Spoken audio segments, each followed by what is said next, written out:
Lieutenant Mira stood on the big metal deck of the huge warship called Eternal Victory. The ship was so big that whole cities could fit inside it. She looked down through the thick glass at the blue and green planet called Earth, spinning slowly. Below her, the planet looked so peaceful from up here.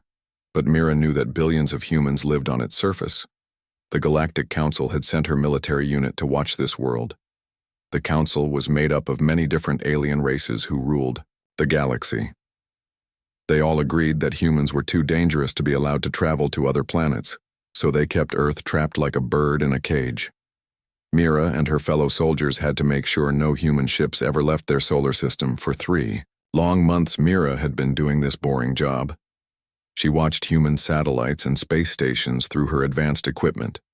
She read their simple radio messages and laughed at their primitive technology. The other Colonian soldiers in her unit thought humans were just smart animals, nothing more. Colonians were proud of being one of the strongest races in the galaxy. They had 4 eyes instead of 2, which made them see better. They were much stronger and faster than humans. Their technology was thousands of years ahead of anything on Earth. Most importantly, they had removed all emotions from their society long ago. Emotions like love, fear, and sadness were considered weakness. But something strange had happened to Mira during her time watching Earth. She started to feel curious about the humans, especially after watching them through her spy cameras. She saw how they laughed together, how they helped each other, and how they created beautiful art and music. Her people had given up these things long ago, calling them useless. One day, while doing a secret mission on a human space station, Mira made a terrible mistake. Her invisibility device broke and a human engineer saw her. The man had short black hair and kind brown eyes. Instead of screaming or running away like she expected, he just stared at her with wonder. Then he did something that shocked her completely. He smiled and offered her a cup of hot tea. The human said his name was Tai Ho, and he worked as an engineer, fixing machines on the orbital platform around Earth. He spoke to her in English, which her translator could understand perfectly. Teho was not afraid of her, even though she looked very different from humans with her 4 eyes and purple skin. Instead, he seemed excited to meet someone from another world. Mira knew she should have stunned him with her weapon and wiped his memory, but something stopped her. The way he looked at her was not with fear or hate, but with genuine interest. He asked her questions about her home world and what life was like among the stars. When she answered carefully, he listened with the attention of a student learning from a teacher. This was the beginning of something that would change both their lives forever. The next few weeks, Mira found excuses to return to the human space station. She told her commanding officers that she was doing extra surveillance, but really she just wanted to see Taiho again. Each time they met, he taught her something new about humans and their culture. Taiho showed her human art projected on his small computer screen. He played music that made her feel emotions she thought she had lost forever. He told her stories about human history, about how they had struggled and fought and loved throughout their existence. He explained concepts that her people had forgotten, like friendship, loyalty, and sacrifice for others. In return, Mira carefully shared some secrets about the galaxy. She told him about worlds made entirely of crystal where beings of pure energy lived. She described planets with 3 suns where the sky was always changing colors. She explained how faster-than-light travel worked and how her people could cross the galaxy in just a few days. But most importantly, Teho taught her about love. He explained how humans could care so deeply for each other that they would give up everything for their loved ones. He showed her pictures of families and couples and explained how these bonds made humans stronger, not weaker. This was completely opposite to everything Mira had been taught as the days passed. Mira found herself thinking about Taiho even when she was back on her ship. She looked forward to their meetings more than anything else in her life. She started to understand what humans called happiness, and for the first time in her life, she felt truly alive. Taiho seemed to feel the same way about her. He brought her small gifts like flowers from Earth and pictures drawn by human children. He taught her human games and showed her how to laugh. She learned that despite what her people believed, humans were not primitive at all. They had something her advanced civilization had lost: the ability to feel joy and love. But Mira knew this. Friendship was extremely dangerous. According to Colonian law, any soldier who had contact with lesser species without permission would be punished severely. Contact meant talking to them, learning from them, or worst of all, caring about them. Punishment for such crimes was exile or death. The Galactic Council considered humans to be barely intelligent animals. Their official classification was protected primitive species, which meant they could be studied, but never contacted directly. The Council believed that contact with advanced races would contaminate human development and make them dangerous. If Commander Baksu or any of the other officers discovered what she was doing, Mira would lose everything: her military rank, her citizenship, her honor, and possibly her life. But every time she thought about stopping these meetings, she remembered Taeho's kind smile and gentle voice. She had never felt anything like the warmth that filled her heart when she was with him. 3 months into her assignment, the inevitable happened. Mira had been sending encrypted messages to Taeho using her personal communication device. She thought the messages were hidden well enough that no one would find them, but Commander Baksu was suspicious of her frequent trips away from the ship and ordered a full investigation of her activities. When the security team searched her quarters, they found the hidden messages. The commander read every word of their conversations. His 4 eyes burned with anger as he saw how she had shared military secrets, and worse, how she had developed feelings for a human. The evidence was overwhelming and undeniable. Commander Baksu called all the soldiers to the main assembly hall Mira was dragged in wearing restraints, while hundreds of her fellow Colonians watched in silence. The commander announced her crimes to the entire unit. He read parts of her messages aloud, making her relationship with the human sound disgusting and shameful. The trial began. Immediately, Captain Wu Jin, who had been her friend and partner, testified that she had been acting strangely for weeks. He said she seemed distracted and asked too many questions about human culture. Sergeant Han Na reported that Mira had defended humans during casual conversations, saying they were more intelligent than anyone believed, but young Private Jinnu, who she had taught and protected, spoke against her. He told the court that she had shown mercy to human prisoners during training exercises when she should have been harsh. This was presented as evidence that the human contamination had made her weak and unfit for military service. As witness after witness spoke against her, Mira felt her world falling apart. These were soldiers. She had fought beside people she had trusted with her life. Now they all looked at her with disgust and betrayal. She realized that none of them could understand what she had found with Taeho. They had been so thoroughly programmed to reject emotion that love seemed like a disease to them. The worst part was knowing that Taeho was waiting for her at their usual meeting place. He had no idea that their secret was discovered, or that she would never see him again. The punishment was announced 3 days after the trial ended. Commander Baksu stood before the assembled Colonian forces with his 4 eyes gleaming with satisfaction. He had spent those 3 days deciding the perfect way to make Mira suffer for her betrayal of their pure bloodline. The sentence he announced was worse than death itself.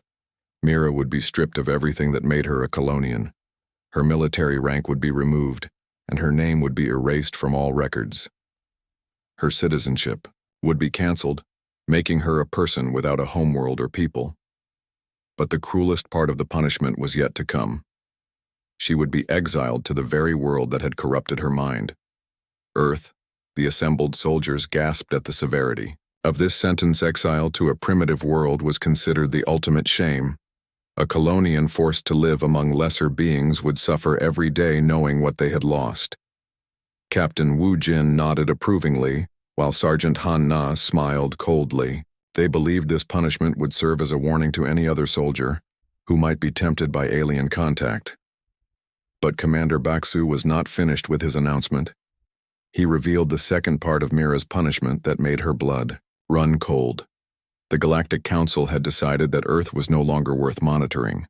After her exile, the entire Colonian fleet would abandon their posts and leave the solar system. Humanity would be forgotten by the galaxy, left alone to develop or destroy themselves without any oversight. This meant that all the human space stations and satellites that Mira had been watching would be left unprotected. Any hostile alien race could attack Earth and no one would help. The humans had no idea They were about to be abandoned by the only force that had been keeping them safe from the more aggressive species in the galaxy. The exile preparations began immediately. Mira was moved to a small prison cell deep inside the ship where she could not communicate with anyone. Her military uniform was taken away and replaced with crude clothing that looked similar to what humans wore. The fabric felt rough against her skin, reminding her constantly of her fall from Grace Lieutenant Sora. Her former student and subordinate was put in charge of preparing the exile ship. Sora had always been jealous of Mira's success, and now she took obvious pleasure in handling every detail of her former superior's punishment. She made sure the exile ship had only the most basic survival equipment and just enough food for a few days. During the long journey to Earth's surface, Mira sat alone in the tiny exile ship thinking about everything she was losing. Her career, her people, her entire identity was being stripped away. But worse than that, she thought about Tejo, who was probably still waiting at their meeting place wondering why she had not come. He would never know what had happened to her or why she had disappeared. The exile ship was designed to be a one-way vehicle with just enough power to reach Earth's surface safely. Once there, it would shut down permanently, leaving her stranded forever. Mira clutched a small communication device she had managed to hide from the guards. If she could somehow contact Tejo and warn him about what was coming, maybe he could help his people prepare. As the ship entered Earth's atmosphere, Mira saw the beautiful blue oceans and white clouds growing larger through the small window. Soon, she would be walking on the surface of this world, breathing its air and living among its people. But she would be doing it as a prisoner, not as an explorer. The irony was bitter.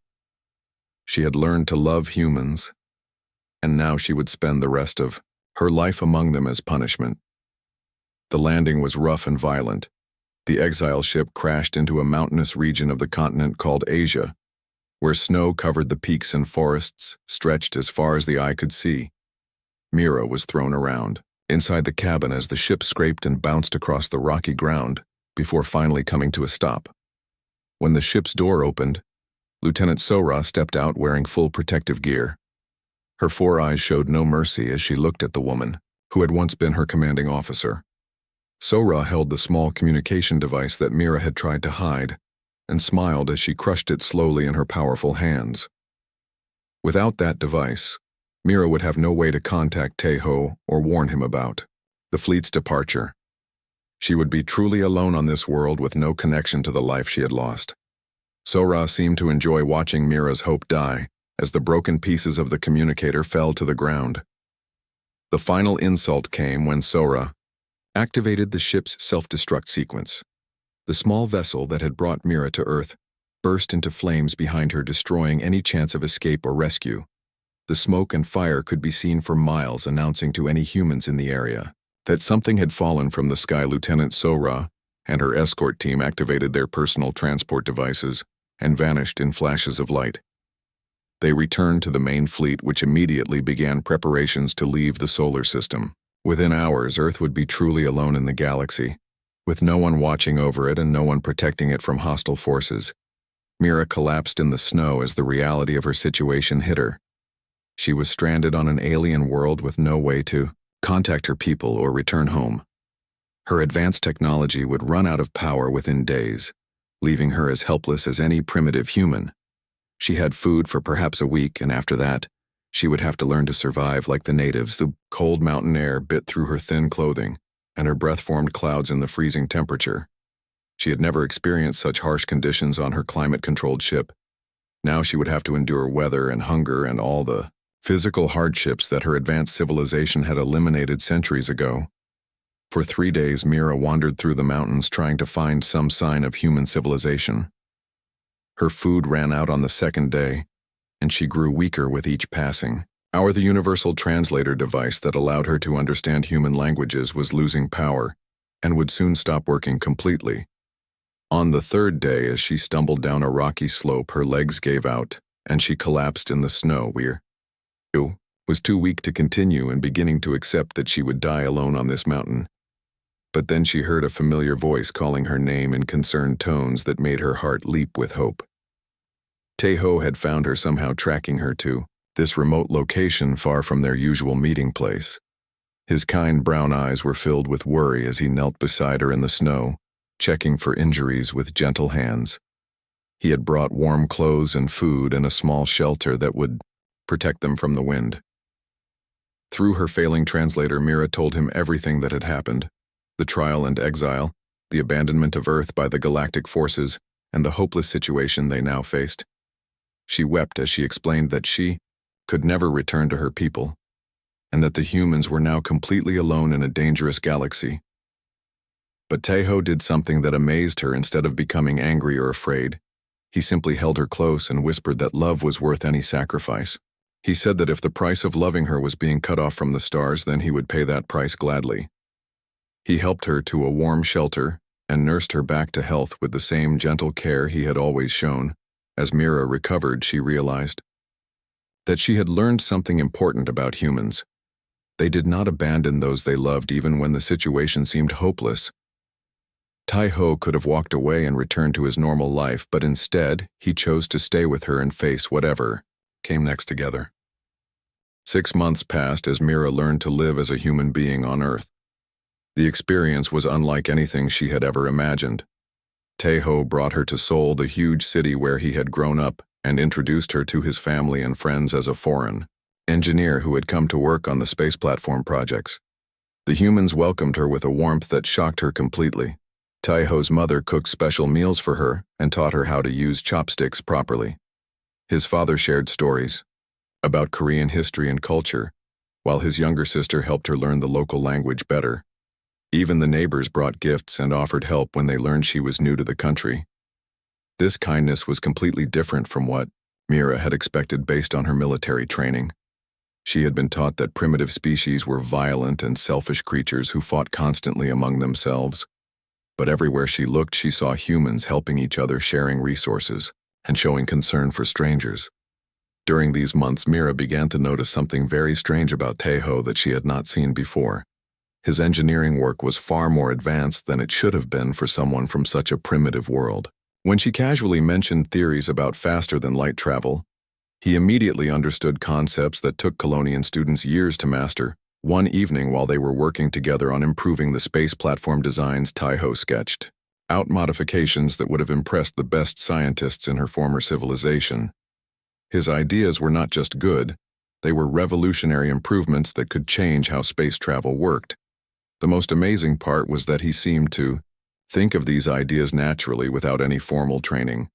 Mira started paying closer attention to other humans around her and discovered that many of them had similar hidden abilities. Taeho's sister could solve complex mathematical problems in her head faster than Colonian computers. His father seemed to know things about people just by looking at them that should have been impossible to detect. And his mother could grow plants in ways that defied everything Mira knew about biology. The most shocking discovery came when Mira accidentally cut her hand on a piece of sharp metal while working in Taeho's workshop. The wound was deep and bleeding heavily, so Taeho immediately came to help her. As soon as his hands touched the injury, something incredible happened. Warm energy flowed from Taeho's fingers into Mira's wound, and the deep cut healed completely in just a few seconds, leaving not even a scar behind. Both of them stared at her, now perfect hand, in complete amazement. Taeho had no idea he could do such a thing, and was as surprised as she was. Over the following weeks, they experimented carefully with this new discovery. Taeho could indeed heal injuries and illnesses with just his touch, but that was only the beginning. His physical strength increased dramatically, allowing him to lift objects that should have been impossible for a human to move. His mind could process information at incredible speeds, solving problems that had puzzled Earth's greatest scientists. Most importantly, Taeho developed what could only be called psychic abilities. He could sense the emotions and thoughts of people around him even when they tried to hide their feelings. When he focused this ability carefully, he could even detect the presence of minds very far away, including those that were not on Earth at all. It was through this expanded awareness that Taeho made a discovery that filled both of them with anger and fear. The Colonian fleet had not left Earth's solar system as they had claimed. Instead, the ships were hidden behind Earth's moon, still watching and waiting. But now, for a much more sinister purpose, Commander Baksu had lied about abandoning the monitoring mission. The real plan was far worse than simple abandonment. The Colonians intended to begin what they called behavioral studies, which meant treating humans like laboratory animals. They would capture groups of humans and study how they reacted to different situations without any regard for their well-being or rights. Even worse, the commander planned to eventually recapture Mira and bring her back to the fleet as a trophy, proving that traitors could never escape Colonian justice. He wanted to use her as an example to prevent other soldiers from ever developing sympathy for alien races. As Teho's abilities continued to grow stronger, his anger at this betrayal grew as well. The gentle engineer who had offered tea to a lost alien was still there. But now there was something else inside him as well. Something powerful and dangerous that had been sleeping until now, but was beginning to wake up. Mira watched with growing amazement and concern as the man she loved transformed day by day. His eyes began to glow with an inner light when he used his abilities. His voice carried new tones that seemed to resonate with the very air around them. When he was angry, the temperature in the room would rise and electronic devices would malfunction. Other humans in the city were beginning to change as well, though most of them did not understand what was happening. Teho's awakening seemed to be triggering similar transformations in people around him. Children were displaying impossible talents. Adults were having prophetic dreams, and elderly people were becoming physically stronger.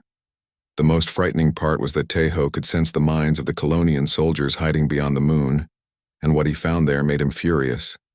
They were not just planning to study humans, they were planning to hurt them. They viewed Earth's people as nothing more than interesting specimens to be poked and prodded and dissected. Through his psychic connection, Teho learned that Captain Wu Jin was already making plans. For the first capture raid, Sergeant Han Na was selecting which human cities would be the best targets for their experiments. Private Jinnu was excited about the chance to prove himself by hunting down Mira and dragging her back to face additional punishment.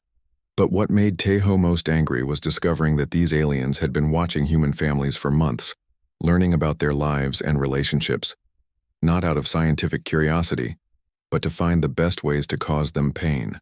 The Colonians believed that studying human emotional responses to trauma would help them control other primitive species in the future. As his abilities continued to develop, Teho began to understand things about his own species that humans had never known. They were not the primitive creatures that aliens believed them to be. Humanity had incredible potential that had been locked away and forgotten over thousands of years. But now it was starting to wake up. The psychic powers, the enhanced physical abilities, the incredible intelligence, these were not new developments, they were humanity's birthright. Finally being reclaimed, Teho realized that his people were not just another species struggling to survive. They were something far more significant. Something that could change the balance of power in the entire galaxy. But first he had to deal with the immediate threat. The Colonian soldiers hiding behind the moon were planning to begin their attacks within days. They thought they were hunting helpless primitives who would be easy to capture and control. They had no idea that their actions were awakening something that had been sleeping for far too long. The gentle engineer who had fallen in love with an alien woman was still there inside Teho, but now he was joined by something much older and infinitely more dangerous. The sleeping giant was beginning to open its eyes, and when it fully awakened, the galaxy would never be the same again. The attack came on a Tuesday morning, when most people in Seoul were going to work or school children walked to classes while adults hurried to their jobs completely unaware that death was watching them from invisible ships hidden behind the moon. The Colonian assault began at exactly 8:15 local time, when the city was most crowded.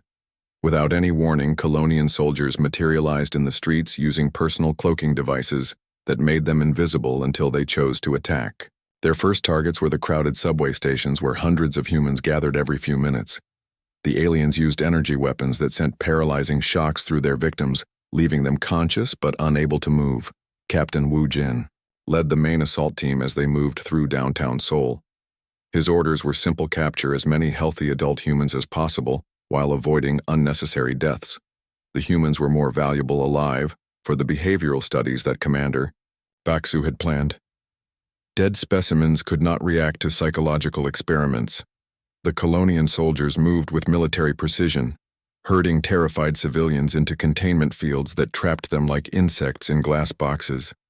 Children cried for their parents while adults tried desperately to protect their families. But human strength was useless against advanced alien technology. Sergeant Hanna took particular pleasure in the chaos she was causing. She stunned a group of school teachers who had been trying to shield their young students, then watched with amusement as the children screamed in terror. Her mission briefing had explained that studying human emotional responses to trauma would help the Colonian military control other, primitive species more effectively. Private Jinyu was assigned to search residential areas for the traitor Mira. He moved from building to building, scanning each apartment with his detection equipment, looking for the distinctive life signs of a Colonian living among humans. The young soldier was excited about the chance to prove himself by recapturing such an important fugitive. Tae-ho was at the orbital construction platform when the attack began, working on improvements to the station's power systems. But through his enhanced psychic abilities, he immediately felt the terror and pain of every human being assaulted in the city below. The emotional shock hit him like a physical blow, making him stagger and cry out. Through his expanding awareness, Tae-ho could sense each individual act of cruelty as it happened. He felt the fear of children being separated from their parents, the desperation of adults who could not protect their loved ones, and the cold satisfaction of the alien soldiers who treated humans like dangerous animals to be caged. Most painfully, he sensed Mira's panic as she realized what was happening. She was alone in their small apartment when Private Jinyu tracked her down. The young Colonian soldier seemed delighted to find her hiding among the primitive humans like a common criminal. His excitement at completing his mission made Tae-ho's anger burn even hotter. By the time Tae-ho reached the city, the initial assault was nearly complete. Thousands of humans had been captured and loaded into invisible transport ships, while the remaining population cowered in their homes, afraid to go outside. The Colonian soldiers moved freely through the streets, knowing that no human weapon could harm their advanced armor. When Tae-ho arrived at their apartment building, he found Mira unconscious on the floor, with a neural suppressor clamped around her neck. The device was designed to prevent her from using any of her natural abilities while causing constant pain as punishment for her betrayal. Blood ran from her nose and ears, showing how much she had already suffered. Private Jinyu stood guard over her unconscious form, while several human neighbors lay stunned nearby. They had tried to help when they heard Mira screaming, but their primitive bodies could not resist Colonian weapons.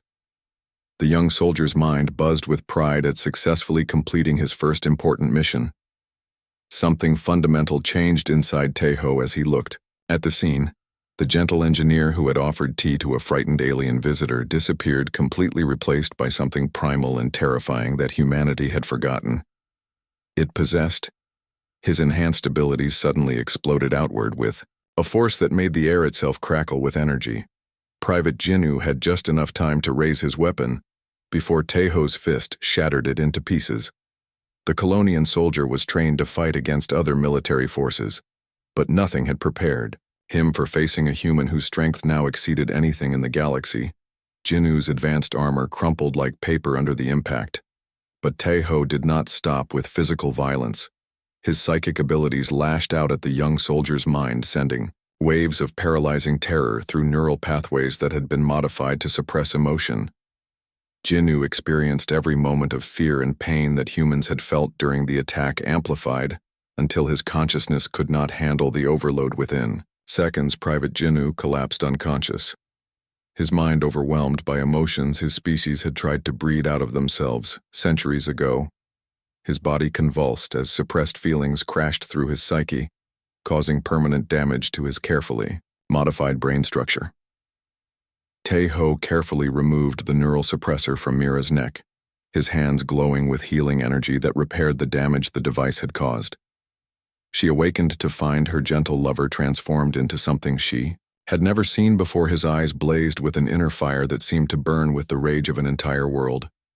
When Mira was strong enough to stand, Tae-ho helped her to the window where they could see the continuing assault on the city below Colonian Soldiers were still rounding up civilians while their transport ships loaded captured humans like cargo.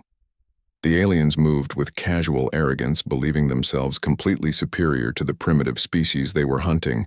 Through his psychic connection to the attackers, Tai-Ho learned the full scope of their plan. This was just the beginning of a series of raids that would eventually capture thousands of humans for behavioral experiments.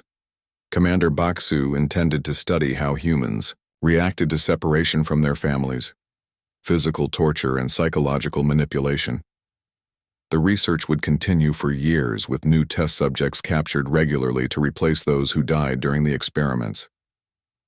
The surviving humans would eventually be dissected to study their biology, while their children would be raised in laboratory conditions to see how isolation affected their development. But the cruelest part of the plan involved Mira herself. Commander Baksu intended to use her as a test subject to see how colonians reacted to prolonged contact with primitive species. She would be tortured in front of human prisoners to study their emotional responses, then eventually executed as an example to other potential traitors. As Tai-Ho absorbed this information, his transformation accelerated. His psychic abilities expanded to cover the entire city, allowing him to sense the location of every colonian soldier.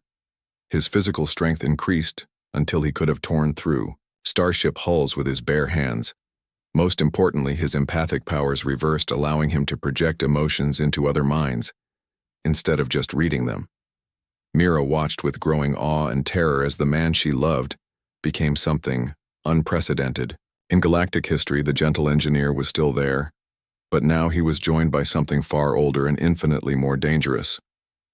The sleeping power that had hidden in humanity for millennia was finally awakening. Tai-Ho turned to Mira with eyes that now glowed like stars, and asked her a single question in a voice that seemed to resonate with reality itself. He wanted to know how many colonian soldiers were currently in the city attacking innocent humans. When she told him there were 40 soldiers spread across Seoul, his response chilled her blood. He made a promise that would have terrified the Galactic Council if they had heard it. Every single alien who had participated in this attack would pay for what they had done to innocent humans and to the woman he loved. None of them would leave Earth alive to report back to their commanders or continue their cruel experiments. As they prepared to leave the apartment building, Mira realized that her people had made a fatal error in judgment. They had assumed that love and compassion made beings weak, but in humans these emotions seemed to unlock something far more dangerous than any weapon in the galaxy. The hunt was about to begin, and for the first time in galactic history, it would be aliens who were the prey. Commander Baksu established his command post in the center of Seoul, using captured humans as living shields around his temporary headquarters. He felt completely confident in his position, surrounded by 40 of the galaxy's best trained soldiers. Equipped with the most advanced weapons and armor available, the primitive humans had proven even easier to capture than his reports had predicted. The first phase of the behavioral studies was already beginning in the transport ships orbiting above. The city colonian scientists were separating human families to observe their emotional responses, while others tested how much physical pain the specimens could endure before losing consciousness. The data would be valuable for controlling future primitive species encounters. Reports came in regularly from his soldiers spread across the city. Private Jinnu had successfully captured the traitor Mira and was preparing to transport her to the main facility.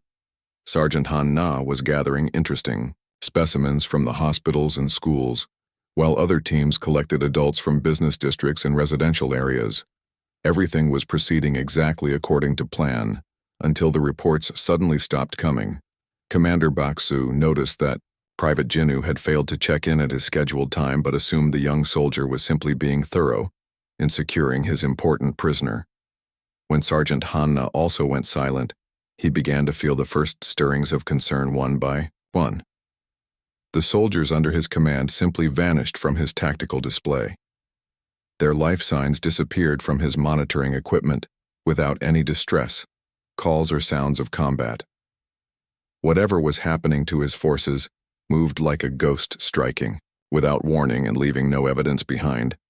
The invisible enemy seemed to know exactly where each soldier was located. Despite their advanced stealth technology and defensive positions, Commander Baksu ordered his remaining troops to form defensive groups, but even that precaution failed to stop the mysterious attacks. His soldiers continued disappearing in pairs and small groups.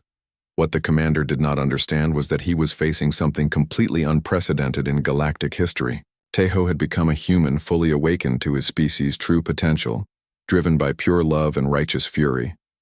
His psychic abilities allowed him to track each Colonian soldier perfectly, while his enhanced physical capabilities let him move faster than their sensors could detect. But Tejo was not simply knocking the soldiers unconscious or killing them quickly.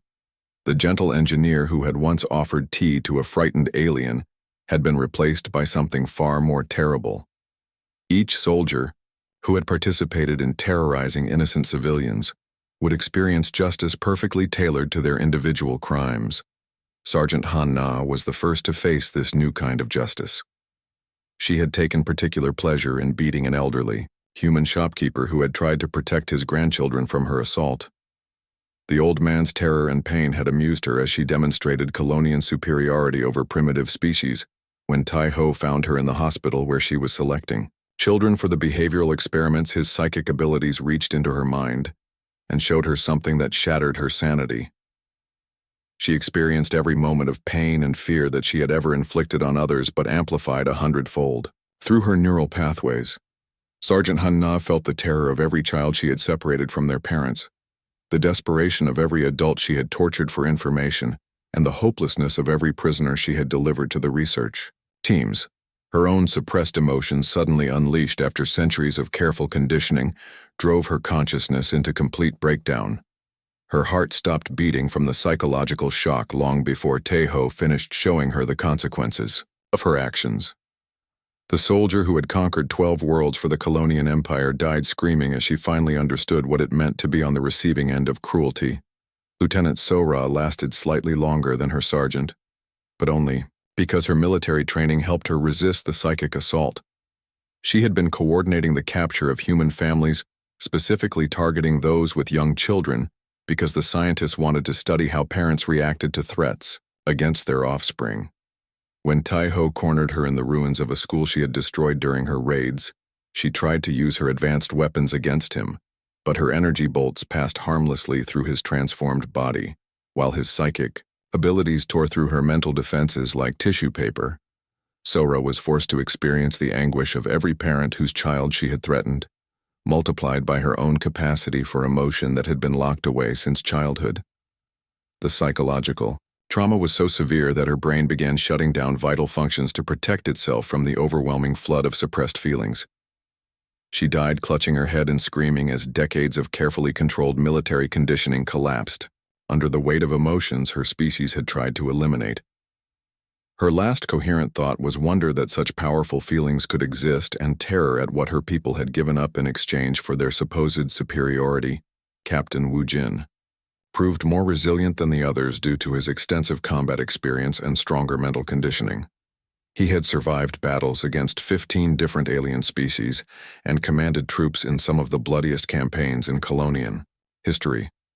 His mind had been modified beyond the standard military requirements to handle extreme psychological stress, but even his enhanced mental defenses could not protect him from what Tejo had become. When they finally faced each other in the destroyed remains of a children's hospital, the captain found himself confronting something beyond his comprehension. The human's eyes blazed with energy that seemed to bend space around them, while his voice carried the weight of an entire world's. Angered Tejo offered Captain Wu Jin the same mercy the Colonian had shown to human children during his assault. Absolutely none. The alien warrior who had conquered 17 worlds for the Empire died in agony, as every cruel decision he had ever made crashed through his mind simultaneously.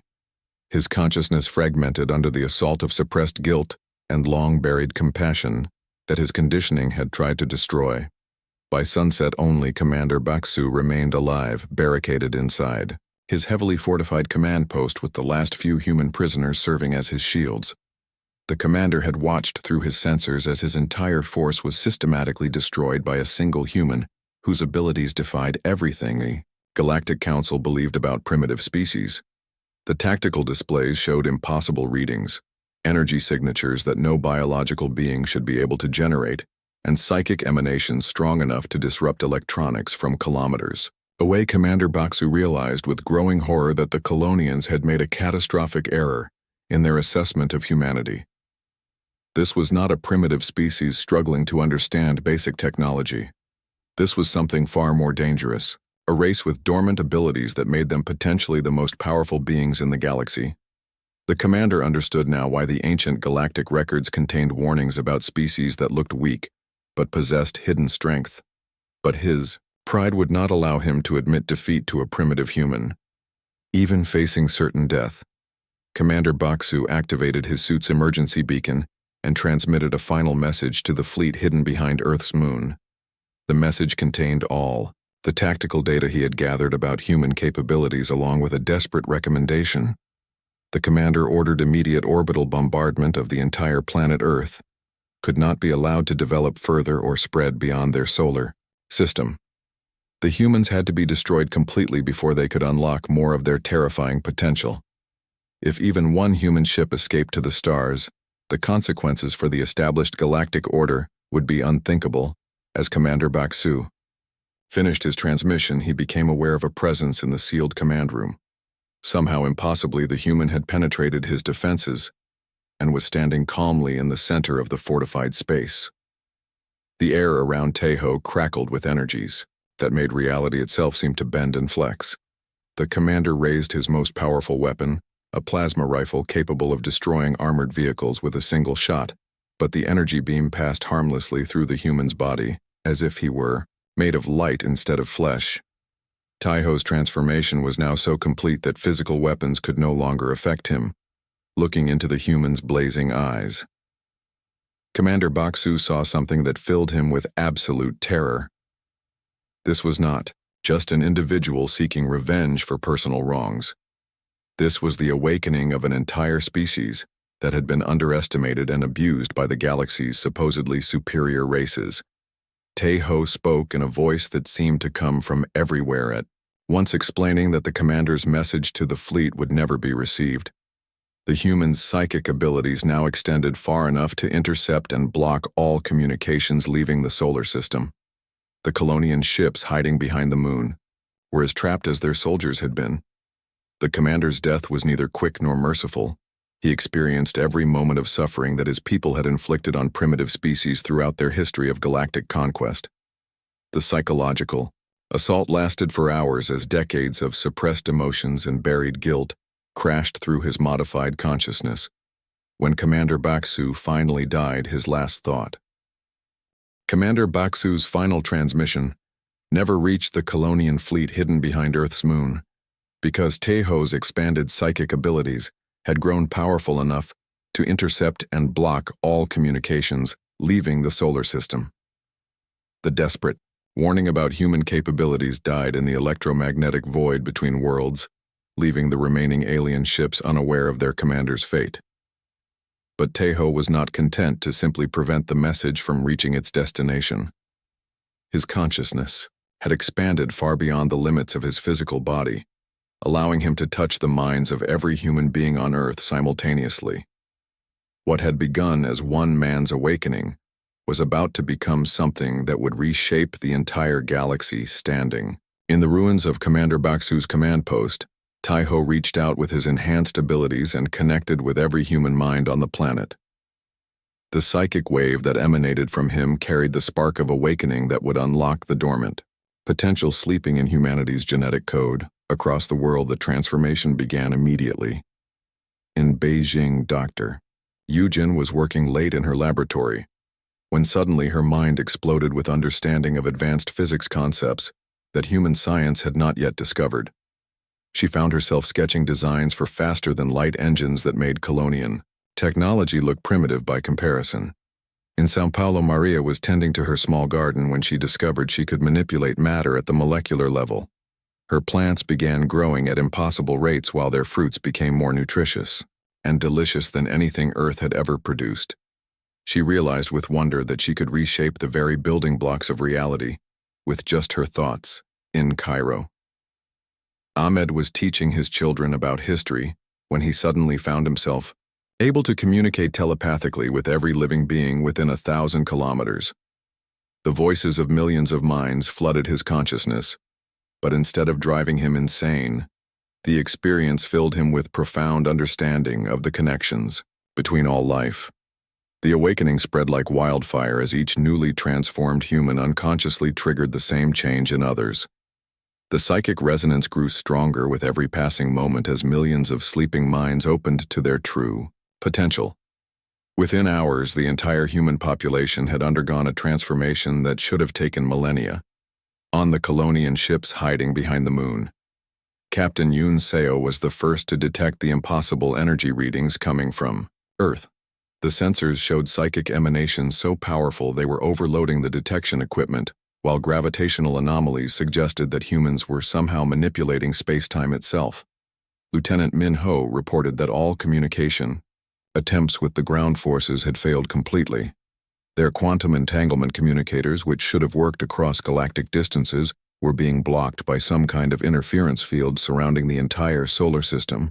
Colonel Jae-wook ordered immediate departure from Earth's vicinity, but discovered to his horror that their ship's engines would not respond.